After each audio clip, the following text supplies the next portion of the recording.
from Mickey, a very tired Aurora, and me. Aurora is really tired. She's had a really busy day. She's been relaxing. So, without further ado, and with her permission, I am going to plunge right in with Shady Lady. Dear Lady C, yes, I love you too, honey. I love your channel, and my day is not complete until I have had your update. Thank you very much. That's very, very gratifying to hear. I cannot tell you what it means. Please, can you explain how the dimwit managed to win 15 of his claims for phone hacking in the High Court when doubt has been cast on whether he even possessed a mobile? Love to you and your adorable pups, and season's greetings. Thank you very much. Woof, woof from the girls. Well, I actually think the judgment is more or less sound. Two of the claimants lost altogether. And Harry lost 15 of 33 of the claims. So, and Harry was awarded £140,000 instead of £433,000. None of this is good for Harry, because this has a bearing upon his costs, not only his own costs, but the cost contribution he has to make to the Mirror. Now, I'm sure those of you who follow this program will know that I recently settled with the Mirror, and it cost them hundreds of thousands of pounds. So I have no brief whatsoever for the Mirror. I also had the opportunity with Operation Wheating to go against both the Mirror and News Group, and chose not to, because I felt that it is our duty to have a free press, and the price you pay for privilege is that you pretty much grin and bear it until you absolutely can't, and they do something that's so outrageous that you have to take legal proceedings. Well, Harry didn't win this. Harry has, to an extent, had almost a Pyrrhic victory, but he's had a victory of sorts, and of course it's been spun by him and David Sherborne, who, I could tell you things about David Sherborne that would make your hair stand on end the way his does. But I'm afraid I'm not at liberty to do so. Aside from anything else, it would tip off David Sherborne and Harry and Meghan as to the line that connects me via other people to him. Sorry for being so mysterious, but he is a superb operator, and he is the one who is going to be profiting from all of this. He and his team win no matter what. Harry and the others lose, they still have to pay him. The Mirror loses, they would have had to pay him. I'm not going to allow my personal feelings where the Mirror is concerned to pollute my conclusions. because in life one has to be dispassionate. You can be impassioned, but you need to be emotionally dispassionate. Otherwise, you're never going to arrive at a sound conclusion. However, I think Mr. Justice Fancourt's ruling is fair because, in a civil matter, you consider the balance of probabilities. You don't necessarily have to absolutely prove something. You can simply prove, in quotes, that it is likely to have happened.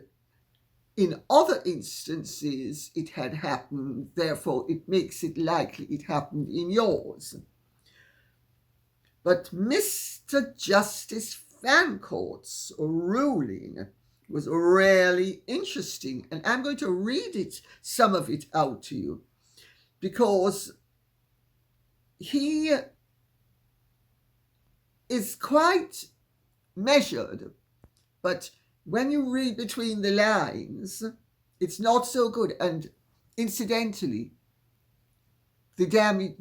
Harry's claim was for 443,000, not 433,000 pounds. Three other claimants were the actor Michael LaVale, who plays Kevin Webster in Coronation Street, a very popular show in this country. I've never seen it. I mean, I won't say what my little sister said about shows of that nature because it's insufferable. But it really does summarize them absolutely perfectly. Well, Michael LaVale's real name is Michael Turner, and he won 4 of his 27 claims and was awarded £31,650 in damages. The actress Nikki Saunderson and Fiona Whiteman, who's the ex-wife of the comedian Paul Whitehouse, had their claims dismissed in their entirety because they were made too late. In his summary of the judgment, Mr. Justice Fancourt said, "I have found the Duke's case of voicemail interception and unlawful information gathering proved in part only.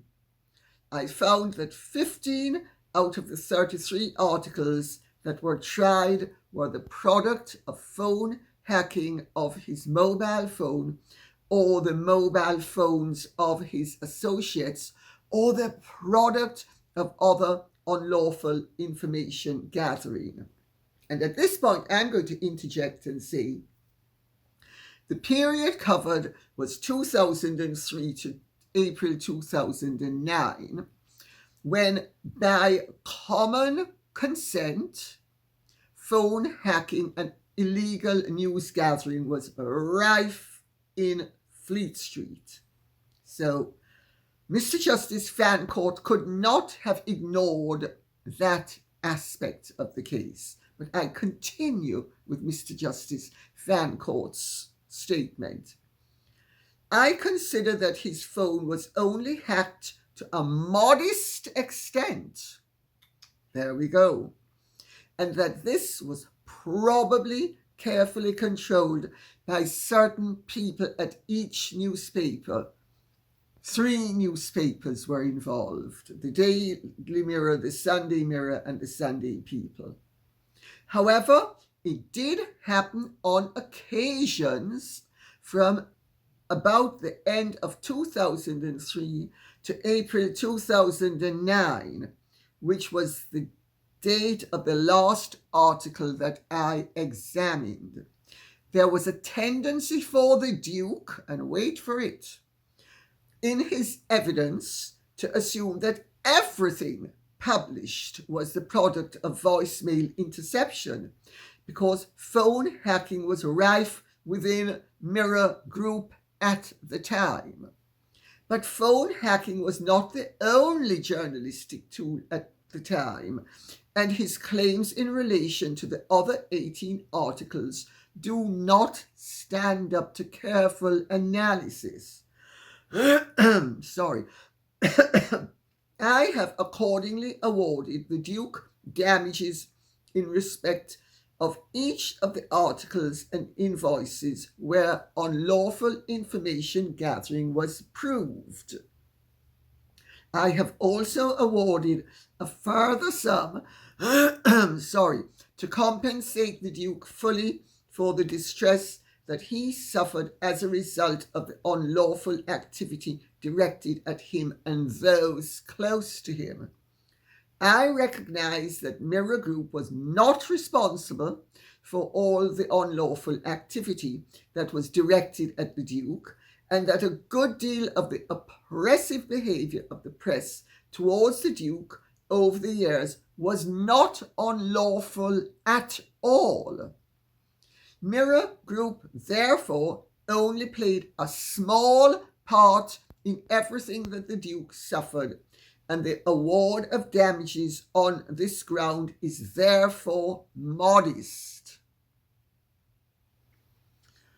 Well, this has serious ramifications for Harry and his pocket.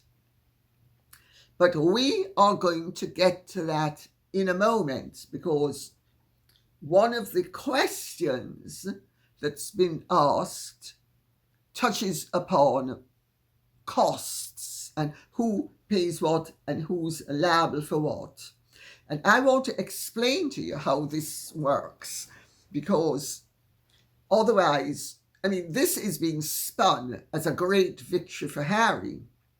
Well, I suppose you could say that King Paris was very victorious. Then why do they say that a Pyrrhic victory is something no one wants? But I suppose any little crumb thrown from the banquet of justice will suffice to spin what is effectively a tremendous loss into, at least for Harry, and for Michael LaVale, and for the other two women. We're speaking about tremendous costs and cost consequences for all these people, because they don't only have to pay their costs on everything they've lost, they have to pay the Mirror's costs.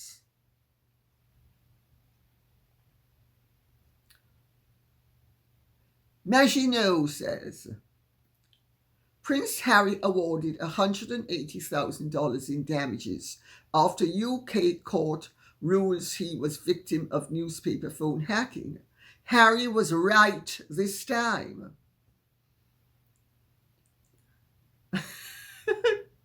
Harry, like every public figure, me included, has valid and justifiable complaints about the way the press behave.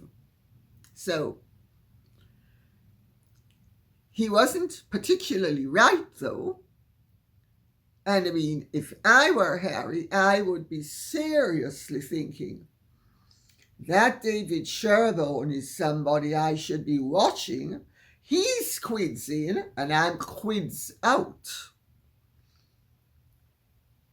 It's not really a victory for Harry.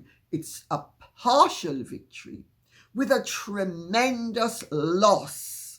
Not only the loss of the majority of his claims, but the loss of the tremendous amount of money that he becomes liable for in costs, his own as well as the other side's. And take it from me, £140,000 in a case of this magnitude is chicken feed. I know what I'm speaking about. I've just crossed swords for 3.5 years with the Mirror. I didn't have to cough up a penny. They had to pay my costs and absorb their own. They also had to pay me damages, but I'm not getting into any of the particulars where I'm concerned. Just suffice it to say, by the time the Mirror was through with my action, they were looking at well into 6 figures, batting 7 figures. And my case didn't get to court. Well, it got to preliminary hearings, but it didn't get to a full trial. Harry's got to a full trial.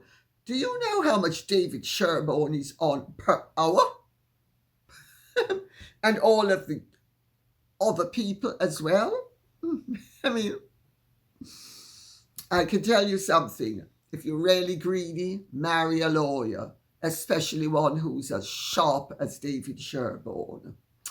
Although he's been married repeatedly, and I gather that maybe as husband material, if you want a happy life, maybe David Sherborne isn't the person to be married to. So I've been told. I wonder why I would know that. Deliberately being mysterious. Sorry.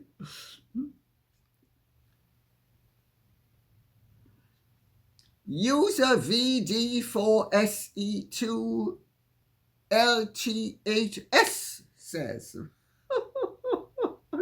Eeks, these names. Lady C, what exactly has Harry won? We all know that celebrity phones were hacked and that newspapers lied about it. If we weren't certain that Harry was part of that back in the day, we now know. Well, everybody knew it. Everybody was hacked. But I think we all would have guessed he would have been hacked. He's got a bit of money. That won't help to defray the massive legal costs. I'm having trouble seeing this as much of a win. I suppose it moves him off of the biggest loser of 2023 to one of the biggest losers of 2023. And of course, that means his wife, the Duchess, with the S's being dollar signs. Mr. DeMille, I'm ready for my close-up, and my goodness, filthy lucre is the thing I love. L-U-C-R-E, not L-U-C-A. I'm not interested in Italian men, especially if they don't have any money. They've got to be princes or billionaires, and preferably not Italian. People might think I'm Maltese. Sorry, to resume the question. And of course, that means his wife, the Duchess, can now be crowned the absolute biggest loser of 2023. She's finally winning. Isn't she just? And isn't he? Interesting how a partial victory that's actually primarily a failure is now all of a sudden being presented as if it is a royal victory. And yes, you're absolutely right. The costs are massive, and the defendants are liable for most of them. They're liable for the costs, their own and the other sides, of everything they have lost. 2 of them lost entirely. Harry lost more than half, and Michael LaVale lost 7 times beyond what he gained. 7 fours or 28. So, not looking good for any of them. It's not a win. It's a loss. It is a loss. And I'm going to get to exactly what sort of loss it is with Diane's question. can't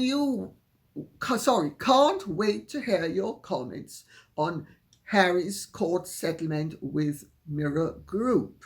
It's not a settlement, my dear, it's a judgment. This is a huge loss of hundreds of thousands for Harry. Absolutely. Mirror Group allegedly offered Harry a settlement in the region of £250,000 to £350,000 a few years ago, but he was jealous that William was given £1 million because the spang and impact on Harry was much worse.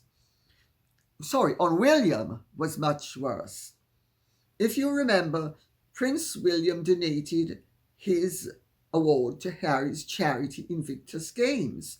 As always, Harry believed he should get more. Story of his life. Seems that the judge didn't agree, so Harry has lost well in excess of £100,000 to £200,000, plus all of his legal costs, travel and security expenses. That will all add up to a huge loss, probably nearer to £1 million, I'd have thought well over. You don't have to spin it to realize it's very bad news for Harry. He's a first-class plonker, or do I mean a todger? What a total waste of court time and British taxpayers' money, just to satisfy Harry's ego. He probably imagines the public have forgotten the out-of-court offer. Well, no, Harry, we haven't. Meanwhile, he continues to dig the dirt and lie about his own family in the media. Massively hypocritical. Well, may I say, first of all, Dan, thank you very much for all of this. You're pretty on the ball, I've got to say, but slightly kicked out of the goalpost in terms of one or two little things, such as British taxpayers' money has nothing to do with this case.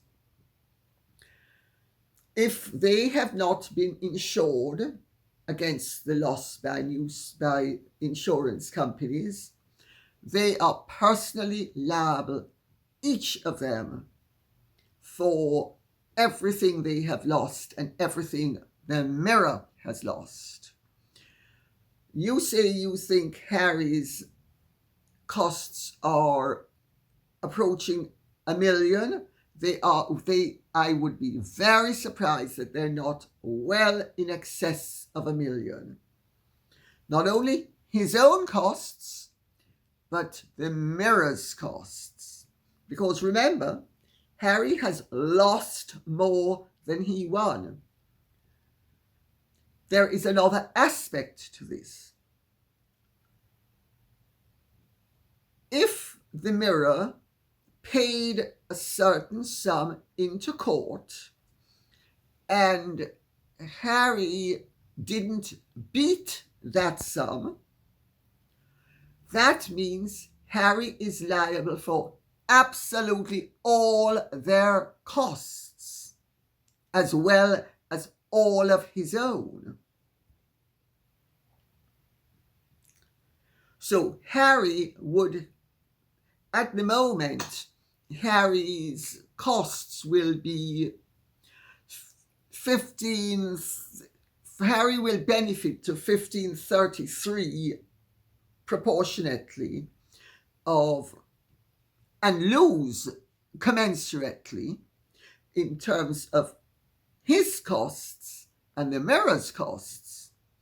But if the Mirror paid into court more than £140,000, Harry loses absolutely everything except the £140,000.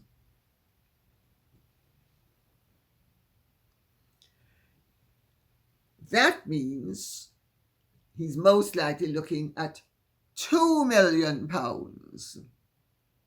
loss. Oh dear, oh dear. I wonder who he's going to now discover has victimized him in the royal family so that he can have a moan-a-thon on that score. Lynn Obidobi says, It is ironic that the Harkles want to make the internet safer when it is their sugars who are amongst the worst abusers. Why doesn't she just tell them to stop it? Not only her, him. They're trying to shut the internet down because they don't want the searchlights being shone. But it's too late. It's too late. And also, they can't shut down the internet because they can't really shut down the First Amendment without tremendous cooperation from both political parties in the United States, the judiciary and the populace. I don't think that's going to happen. Oh, they're certainly trying to tighten things up. Gratis, the Aspen Institute, and such high-minded, right-thinking organizations. You can't protect yourself. I've got to protect you. You can't think for yourself. I've got to think for you. I couldn't pass anything but worms at school, but I'm going to tell you what to think, even if you're better educated than I am, and even if you're far more intelligent than I am, because I'm a prince and you're just a pauper. And everybody's a pauper who's worth less than at least 30 million. Oh dear, oh dear. Doesn't that sort of put pay to the 99.9% of the world's population? I hope everybody knows their place. It's called Under the Jackboot. Vanessa Setford Smith says, why no money donated to Invictus Games? Good question. Well, of course, the answer is that Harry is the patron and the founder of Invictus Games. He endows them with his presence. By going to the Invictus Games, he and Meghan draw attention to themselves. To the games. And all those people who are participants in the games are ignored by the press, but they get their day in the sunshine. I mean, why should they get the attention that we deserve? I mean, after all, we are ourselves. I mean, we are important. We need to suck the oxygen of attention out of everything, including those participants in those games. I mean, really, honestly. Donate money to them?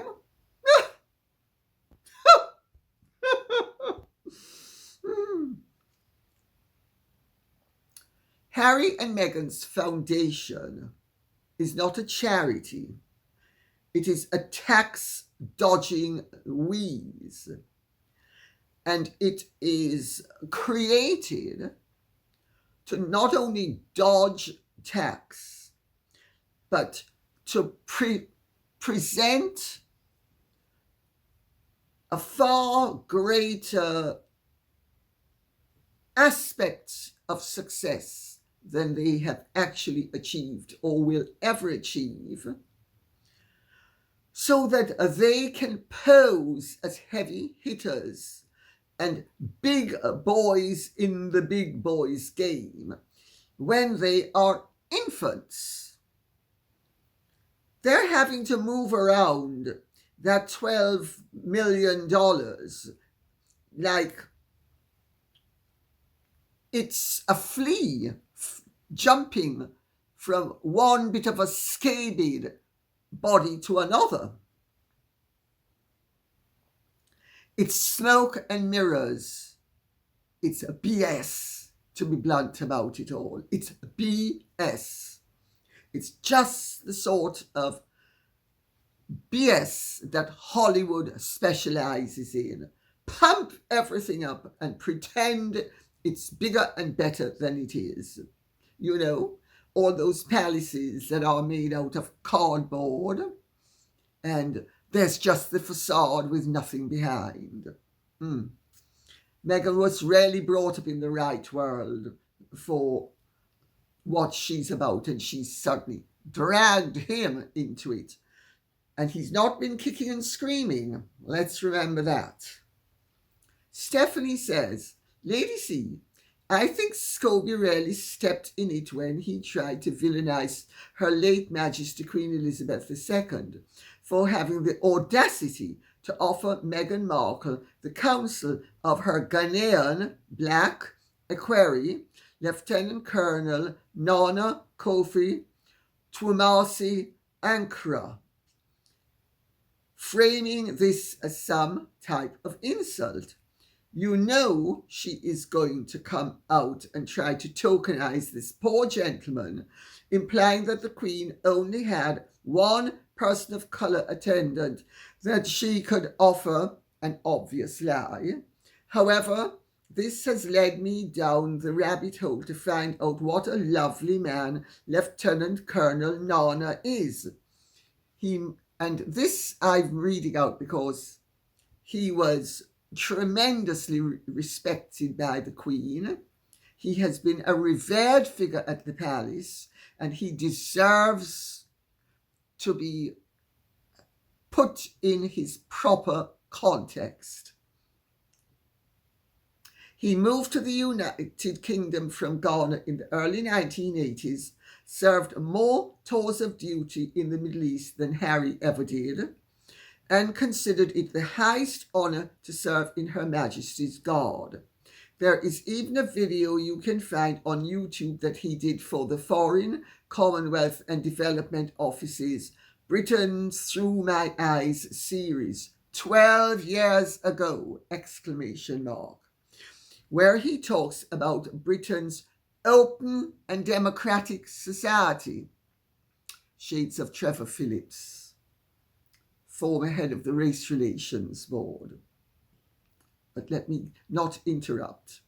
Years before Meghan was even on the steward's call sheet, I think the moment Meghan Markle met him, her head probably exploded to meet a black gentleman who obviously loved and admired the Queen and was not going to fall for her race-baiting BS. Lieutenant Colonel Nana was not so much rejected by her for being black. He was rejected because he's clearly the furthest thing from an Omid Scobie you could find, and would never support her narcissistic delusions or paranoid persecution complex. And unlike her spineless husband, he would never stand to listen to her disrespect the Queen. I think that is pretty much a fair assessment, but I will make one point. I have no doubt that Imitation of Life Megsy Baby was absolutely horrified, as Amid Scabies makes clear in his book, that the Queen had the temerity. Who the heck does she think she is? Asking Meghan, look at me,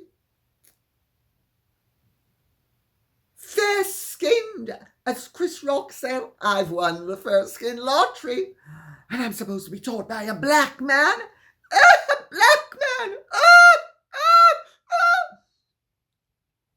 First of all, the British press treats me as if I'm black and says I'm black.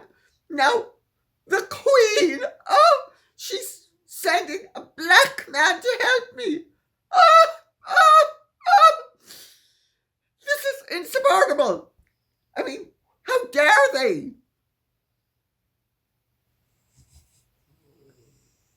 That's what Amid Scabies was saying Meghan's reaction was. And I agree with it. They have inadvertently spoken the truth, and they have inadvertently shown how racist Meghan is, that she would actually recoil from a person of colour assisting her. Uma says, "Dear Lady C, I am not generally a conspiracy theorist, but I cannot help wondering if Meghan was a plant to bring down the monarchy and thereby the British government. According to the LA Times of the 12th of August 2020, the Montecito house was sold by a limited liability company tied to Russian investor Sergei Grishin for well under the asking price because it's a Turkey. It's near a place that stinks. That's why it's sold for so little. She also reportedly socialized with very wealthy people during her alleged yacht days. It makes me wonder. You are very even-handed and rational, so I would like to know what you think." I think people console themselves in the presence of evil, and in the presence of destructiveness, and in the presence of natural or unnatural accidents, that there is possibly something bigger behind it. I think people don't like to face the fact that often happenstance plays a part in life. The randomness of life is something that people don't want to accept. They prefer to think that there is great oversight. Well, there might be great oversight in terms of a God, but I don't think there's great oversight in terms of one or two people being dictators. What I do think there are people who would like to be dictators. And I think that there is a plethora of them, and there has always been a plethora of them. You only need to look at history, but really the great coordinators of history are few and far between. The most successful was Augustus Caesar. Someone else who was tremendously successful for a while was Napoleon. And he left a legacy that, no matter how people try to disparage it, is lasting to this day in terms of Code Napoleon and in terms of rights for the people. So he has left a legacy, but his control was very limited it was very extensive, but it was limited in terms of time. I do not think that there is some big Blofeld behind the scenes who decided that Meghan would be ideal to plant for, and she would be able to seduce Harry. I mean, first of all, she's not good looking enough. Secondly, she's the wrong colour. Third, she's the wrong class. 4, she has none of the actual attributes that a really good plant will have. She's a wild card. She is self-willed. She is a moaner and a groaner. She really doesn't have a stoical character whatsoever. And stoicism is something that really great spies, honey trappers, and operatives have. I mean, she is, I think, your crass, common or garden, hustling, everyday opportunist who has developed certain arts, and she evidently has developed them very well. And they usually work well enough in the honeymoon period of a relationship, because she's very cooperative, and as Harry said, Meghan will do anything to please a man. She does. So cooperative. But then the other Meghan pops out, Bunny Boiling Meghan. And that Meghan destroys the relationships, or she then destroys herself within the relationship. And she actually can pretty well damage the man as well. Don't take my word for it. Knock on Trevor Eggleston's door and find out about that. And I don't think that Corey Vitiello is exactly going to be somebody that would be singing Meghan's praises too highly. So I understand. Not that he has ever sung them publicly at all, because he hasn't. He's been absolutely stum, never said a word. When people can't find anything to say, it usually means there's a very good reason for it, but I'm not going to go there. Yes, she's met rich people.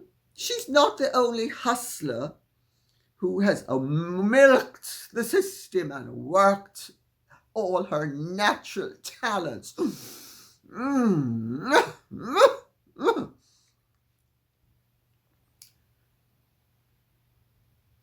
so that she would arise in society as the men arose to the occasion of enjoying their time with Meghan and then being exploited by Meghan. So I don't think she is anything but a loose cannon operator who's been very good at what she did, because people don't want to admit, but she is bright. She's deeply flawed, and character is destiny, as Heraclitus said. But she's bright. I mean, she achieved an awful lot. She went from being a nothing of no consequence, not even good looking. She's used everything to improve herself to the point that she was able to become a member of the British royal family. That is an accomplishment. I'm sorry. It is an accomplishment. The fact that her character is so flawed that she then threw away every advantage in her arrogant, impertinent, deluded, self-adoring egocentricity doesn't alter the fact that she got there. And really, she made sure she targeted people who she could use to help her to get there. But she basically is a lone operator, and she did it on her own, basically, because ultimately, at the end of the day, it was all about Meghan's charms. Yes.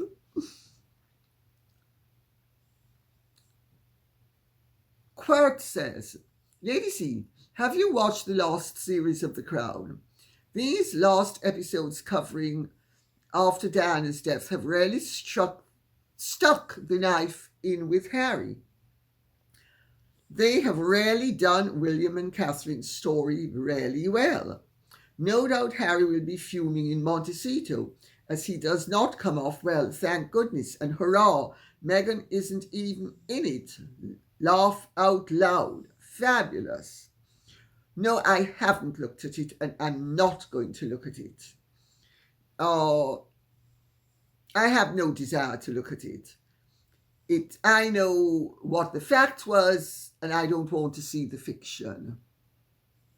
And, you know, I have slight skin in the game in reality because my book was the first book.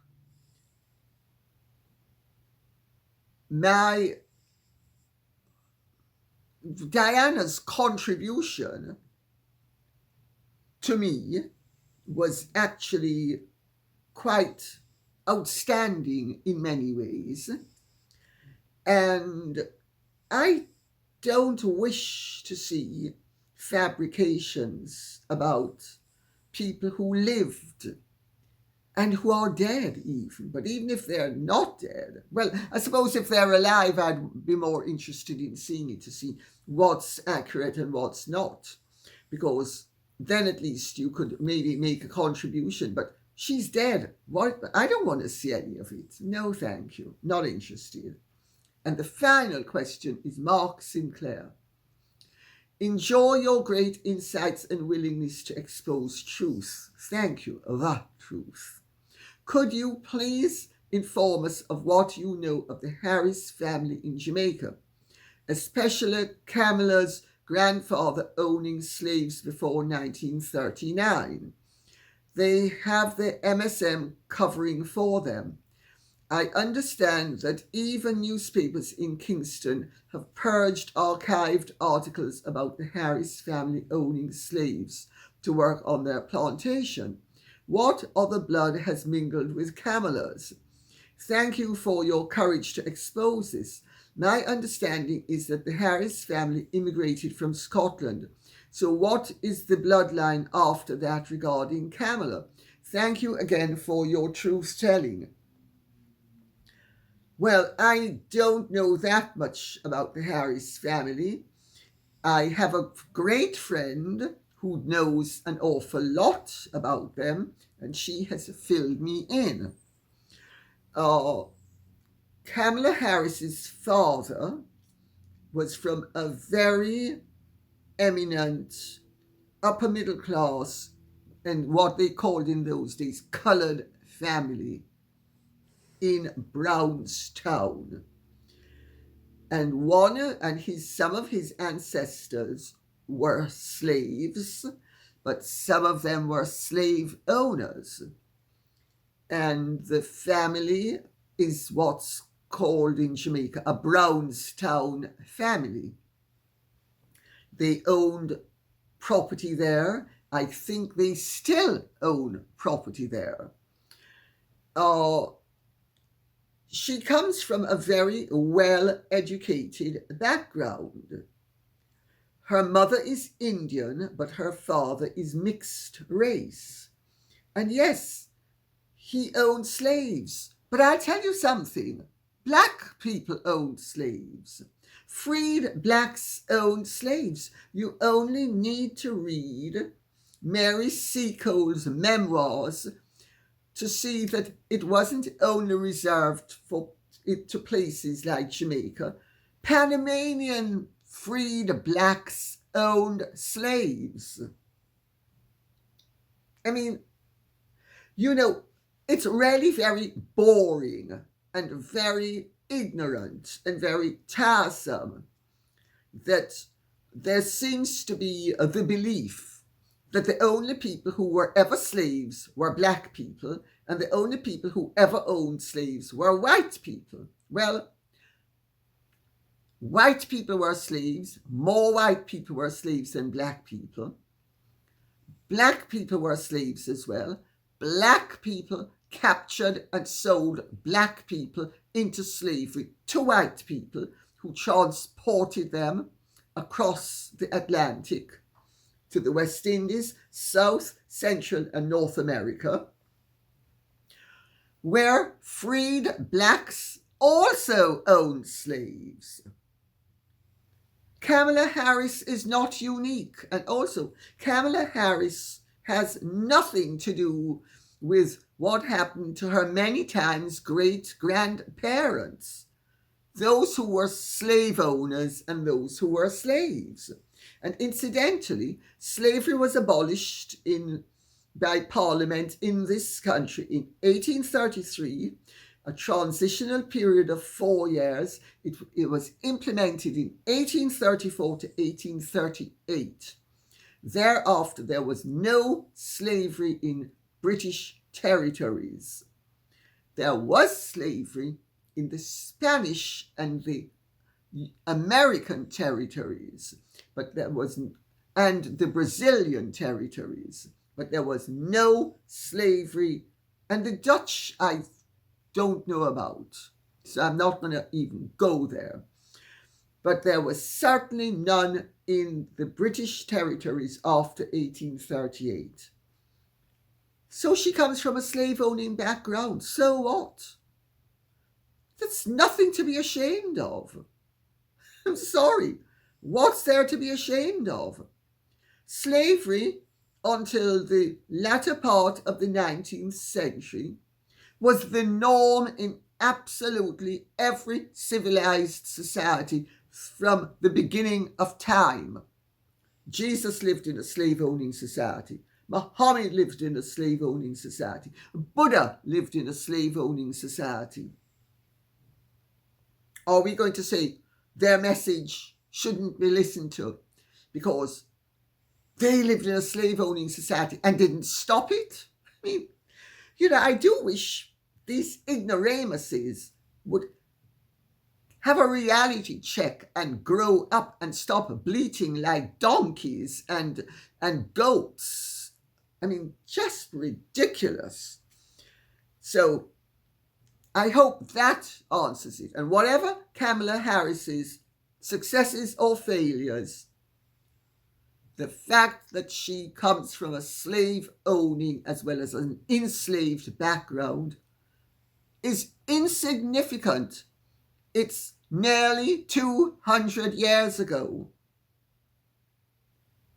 A precept of justice is you are responsible for what you have done, and you should achieve the reward or pay the price. Nobody else is supposed to. If anybody else does, it's cheating. It's unjust.